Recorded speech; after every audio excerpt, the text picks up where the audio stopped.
সেদিনকে মমতা বন্দ্যোপাধ্যায় ওই সাদের ভাইপোকে কোলে নিয়ে কালীঘাটের ওই বাড়ির থেকে হরিশ রেজিস্ট্রির বাড়ি থেকে পিছনের ওই কালীঘাটের নর্দমায় ঝাঁপ দিতে হবে। তৃণমূল আগামী 2026-এর নির্বাচনে এ রাজ্যে 50টা আসনও পাবে না, এটা মমতা বন্দ্যোপাধ্যায় নিজেই জানেন বলে উন্মাদের মতন প্রলাপ বকছেন।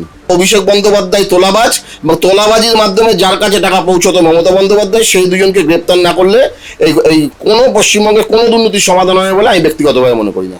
আমরা দেখলাম যে 28-এর মঞ্চ থেকে মুখ্যমন্ত্রী মমতা বন্দ্যোপাধ্যায় একাধিক সংগ্রামের ডাক দিলেন। তিনি বললেন এইবার বিজেপিকে একেবারে সাফ করব, আমার সঙ্গে লড়াই করে পারবে না, আমাকে বহু মেরেছে, আমার মাথায় 46টা সেলাই, হাতে অর্ধেক হাড় নেই। কি বলবেন? শুনুন, আমি মুখ্যমন্ত্রীকে পরামর্শ দেবো, ওনার সবার আগে যে দুটো কাজ সবার আগে করা উচিত, ওই জীবন কৃষ্ণ সাহার ঘটনার পরে সবার আগে ওনার কালীঘাটের যে দুর্গন্ধযুক্ত ড্রেন সেটাকে সবার আগে সংস্কার করা দরকার এবং কালীঘাটে ওনার ভাইপোর বাড়ির পিছনের পাঁচিলটা একটু ভাঙা দরকার। কারণ সেদিন আগামী দিনে এগিয়ে আসছে, সেদিনকে মমতা বন্দ্যোপাধ্যায় ওই সাদের ভাইপোকে কোলে নিয়ে কালীঘাটের ওই বাড়ির থেকে হরিশ রেজিস্ট্রির বাড়ি থেকে পিছনের ওই কালীঘাটের নর্দমায় ঝাঁপ দিতে হবে। সেই কারণে ওনাকে বলবো কালীঘাটের নর্দমাটা একটু পরিষ্কার করুন।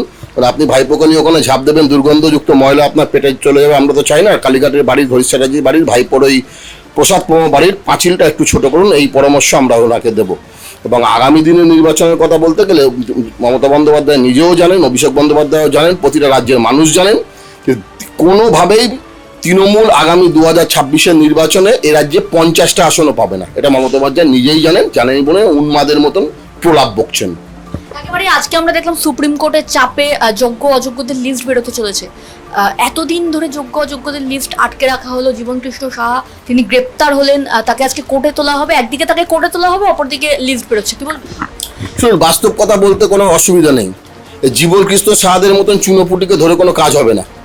বাস্তব কথা, আমরা সেদিনটা পশ্চিমবঙ্গের মানুষ দেখার অপেক্ষায় আছে। ওই যে কথাটা আমি বললাম, ওই যে মানে জীবন কৃষ্ণ সাহার পিসির বাড়িতে তল্লাশি আর ভাইপো জীবন কৃষ্ণ সাহা ঝাঁপ দিচ্ছেন, পশ্চিমবঙ্গের মানুষ এখন অপেক্ষা করছেন কবে ওই পিসির বাড়িতে তল্লাশি হবে আর ওই আসল ভাইপো অভিষেক বন্দ্যোপাধ্যায় ওই ঝাঁপ দিয়ে পালাবেন। সুতরাং এই জীবন কৃষ্ণ সাহাদের মতন চুনোপুটিকে দীর্ঘদিন ধরে ডাকা হচ্ছে, এর কোনো সুরাহা হবে বলে মনে হয় না।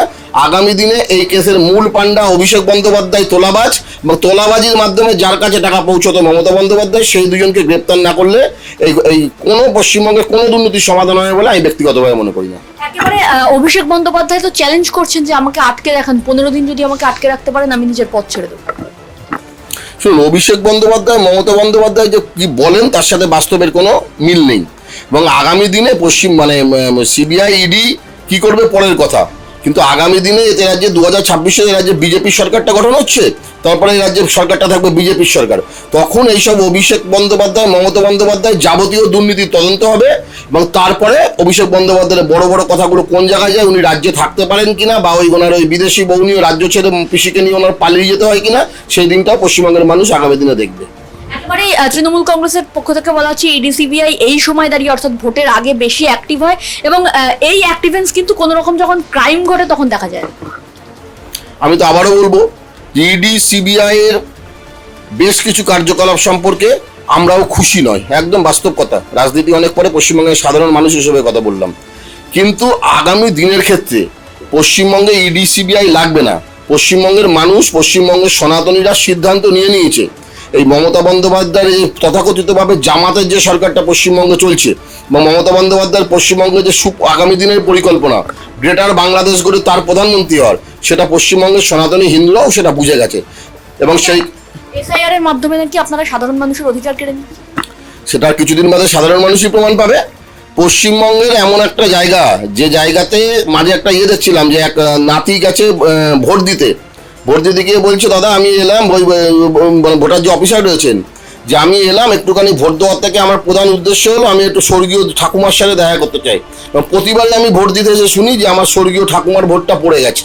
কাজে পশ্চিমবঙ্গে এই 1 কোটির মতন ভুতুরে ভোটার, যেসব মানুষ পশ্চিমবঙ্গ ছেড়ে চলে গেছে তাদের ভোট, প্লাস হচ্ছে এই রোহিঙ্গাদের ভোট, এবং পশ্চিমবঙ্গে প্রতি পাড়ায় পাড়ায় হিন্দু অঞ্চলগুলোতে ভোটার লিস্ট করলে দেখা যাবে 2-4টে রোহিঙ্গার নাম ঢুকে দিচ্ছে। এইভাবে 1 কোটির ওপর যে ভোটারের বর্ষায় তৃণমূল কংগ্রেস যেতে, সেই 1 কোটি ভোটার এসআইআর এ বাদ যাবে এবং সেই বাদের বলছে প্রধানমন্ত্রীকেও পদত্যাগ করতে হবে। প্রধানমন্ত্রীও তো যদি ভুতুরে ভোটারের দ্বারাই আমরা জিতে থাকি, তো প্রধানমন্ত্রীও তো ভুতুরে ভোটারের দ্বারাই নির্বাচিত। সেটা তো প্রমাণিত না, ভুতুড়ে ভোটার দ্বারা নির্বাচিত প্রধানমন্ত্রী, সেটা প্রমাণিত না, কিন্তু এই রাজ্যে এসআইআর করার সময় প্রমাণিত হয়ে যাবে যে 1 কোটি এখানে ভুতুড়ে ভোটার রয়েছে। আর ওনারা সনাতনীদেরকে ভয় দেখাচ্ছে। আমি দায়িত্ব নিয়ে বলছি, পশ্চিমবঙ্গে কোনো সনাতনীর কোনো কাগজ লাগবে না। তারা বাংলাদেশ থেকে ধর্মীয় উৎপীড়নের কারণে এদেশে চলে আসছেন যারা, তাদের প্রত্যেকে ভোটার লিস্টে নাম থাকবে, একটা সনাতনীর নামও বাদ যাবে না। বাদ যাবে দিদির ওই তথাকথিত ওই বাঙালি না বাঙালি, অর্থাৎ ওই বাংলাদেশ থেকে আসা মুসলিম, রোহিঙ্গা এবং পশ্চিমবঙ্গের মধ্যে যারা দিদি তাদেরকে পুষছেন তাদের নাম বাদ যাবে। টার্গেট করছে বিজেপি এবার। আমরা জাতীয়তাবাদী মুসলিমদের টার্গেট করছিলাম, আমরা সেই সমস্ত মুসলিমদের টার্গেট করছি যে সমস্ত মুসলিমদের মমতা বন্দ্যোপাধ্যায় জামাতের মাধ্যমে বাংলাদেশ থেকে রাজ্যে নিয়ে এসছেন। আমরা সেই সমস্ত মুসলিমদের টার্গেট করছি যারা রোহিঙ্গা মুসলিম, যারা অন্য দেশ থেকে পশ্চিমবঙ্গে মমতা বন্দ্যোপাধ্যায় ভোটে জেতার জন্য এবং এখানে ক্রাইম করার জন্য এখানে পুষছেন। পশ্চিমবঙ্গের জাতীয়তাবাদী মুসলিমরা বিজেপির সাথে আগামী দিনে আরো নিবিড়ভাবে যুক্ত হবে।